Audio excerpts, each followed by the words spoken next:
What's the worst cult you've heard of? Scientology. It's part cult, part MLM scam. They are flat out criminals who require the one thing common to cults: shunning of family members who don't toe the line or who reject the faith. We're talking about ripping families apart. It's flat out evil. And when it comes to dealing with people who question their practices, they use lawyers and private investigators to harass and intimidate people who speak out. Hell, they were so vicious in their harassment of ICE agents that were pursuing a case against their tax-exempt status that the ICE basically gave up. They are scum, and if you patronize the movies of the many Hollywood celebs who are members, you are supporting them. Tom Cruise is not just a blind follower, he is a major player. Don't see his movies. There is an award-winning documentary Lira Mini, Scientology and the Aftermath. If you haven't seen it, you should. Jonestown. It was really messed up and tragic. Over 900 people passed, including children. While there are plenty of cults guilty of abhorrent things, and those are the worst, I want to throw many of the MLMs into the mix here. They are so egregious because they are incredibly wide-reaching. The business model preys on those in financial hardship, yet only ultimately puts most in further debt. The essential oil ones are also so bad because they eschew real medicine in favor of using the oils. I have seen a thread with 20+ people telling a mother asking what to do for her child with a fever to put peppermint oil on their feet, not to use fever reducers or seek the help of a pediatrician / qualified medical personnel. It's hard for me to say that it was the worst because I'm certainly biased. However, the cult that I found myself trapped in at 15, my mother tricked me into visiting them and I was immediately trapped, which was spawned from the Synanon cult, left me with complex PTSD and has left wounds which are still unhealed. Straight Incorporated. The cult I was held in against my will was derived from Synanon Point. By the time Straight was in operation, the abusive tactics which Synanon had modeled after the Korean brainwashing techniques used against US troops in the 50s had been fine-tuned, and we were subjected to them 24/7. This all took place in a warehouse in an industrial park, where I was held captive for a little over 2 years. I believe the most evil aspect was in order to advance to the next phase of the program, which granted more freedoms. Initially, you are forced to spend the majority of the day seated rigid in a chair, silent while being indoctrinated through physical / psychological abuse. Every child was required to subject the other children in the group to humiliating and often inhuman abuses. As you can probably imagine, it makes support groups almost impossible. The cult was disguised as a drug rehab. However, if you were unlucky enough to be admitted there, you were staying whether you has a problem with substance abuse or not. Many of the children trapped there had never even touched illegal substances. However, it would be determined they were at risk of future drug abuse and therefore trapped nevertheless. It was a money-making scheme to fleece parents who were often looking for someone else to deal with the raising of unwanted children. Once children graduated, often years later, they would work on staff at a new location for minimum wage. It was well thought out, and I hope there is an especially loathsome corner of hell reserved for those responsible for stealing my and others' childhoods and leaving us to struggle the rest of our lives with the debilitating effects of the abuse we suffered. MAGA. Those Trump supporters are so unbelievably stupid or evil. I have absolutely no explanation how you can think of Trump as a stable genius. Problem is, stupid people in large groups are dangerous. January 6th proved that.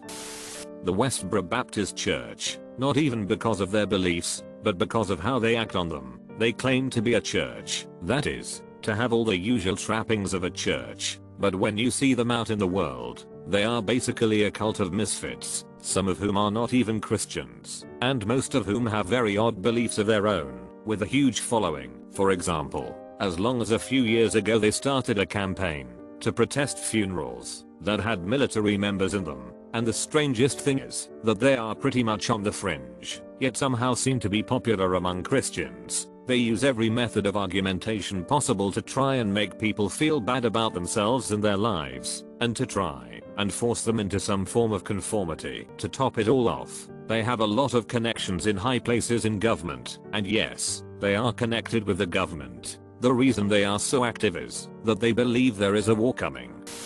My grandmother taught at a tiny school district outside of Waco. The Branch Davidian kids went to school there, She told me she always got an uneasy feeling from the girls specifically. She didn't have any solid proof to do any mandatory reporting though. I'm going to say Branch Davidians. My family. Yesterday they married off my girl relative by force. Because it's a third world country there's nothing to do. I cried my butt off. So what to do? My tears won't make a difference anyway. But I won't forget it. I will never forget this event. They will have to pay. I promise.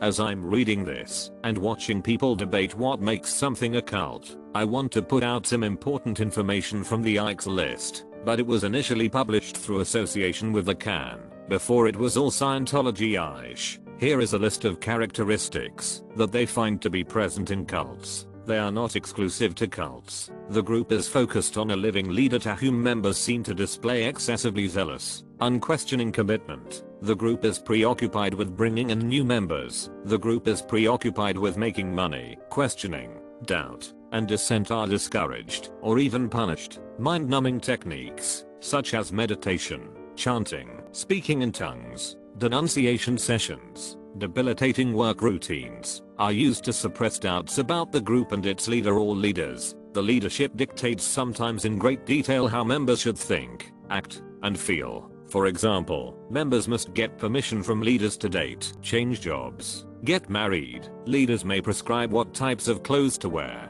where to live, how to discipline children, and so forth. The group is elitist, claiming a special, exalted status for itself, its leader or leaders, and members. For example, the leader is considered the messiah or an avatar. The group and/or the leader has a special mission to save humanity. The group has a polarized us versus them mentality, which causes conflict with the wider society. The group's leader is not accountable to any authorities, as are, for example, military commanders and ministers, priests, monks, and rabbis of mainstream denominations. The group teaches or implies that its supposedly exalted ends justify means that members would have considered unethical before joining the group. For example, collecting money for bogus charities. The leadership induces guilt feelings in members in order to control them. Members' subservience to the group causes them to cut ties with family and friends, and to give up personal goals and activities that were of interest before joining the group. Members are expected to devote inordinate amounts of time to the group. Members are encouraged or required to live and/or socialize only with other group members. And here are some things that are of particular concern. If you recognize these characteristics in a group you are a part of, you should be concerned. The group is led by a one or a few individuals, charismatic, determined, domineering. The leader or leaders are self-appointed and claim to have a special mission in life. Frequently, that mission is messianic or apocalyptic. Leaders answer to no higher authority, such as an oversight board. They are sole interpreters of doctrine and policy which may change frequently and whimsically. The group centers its veneration on the leader or leaders directly, rather than on God, a higher political power, science, or whatever. The group structure is hierarchical and authoritarian. Rarely will you find an open election in a cult. The group tends to be totalitarian, with elaborate rules and rituals that occupy large parts of every day. To break a rule or ignore a ritual carries a danger of expulsion from the group. The group usually has two or more sets of ethics, one for the leadership, another for the membership, one for outsiders, another for insiders, a relaxed set for recruiting purposes, a much more demanding set for the committed member. The group usually presents itself as innovative and exclusive, even elitist. The group has two main purposes: recruiting new members and fundraising. It's unlikely to support or even encourage legitimate charity work, except as a front for recruitment.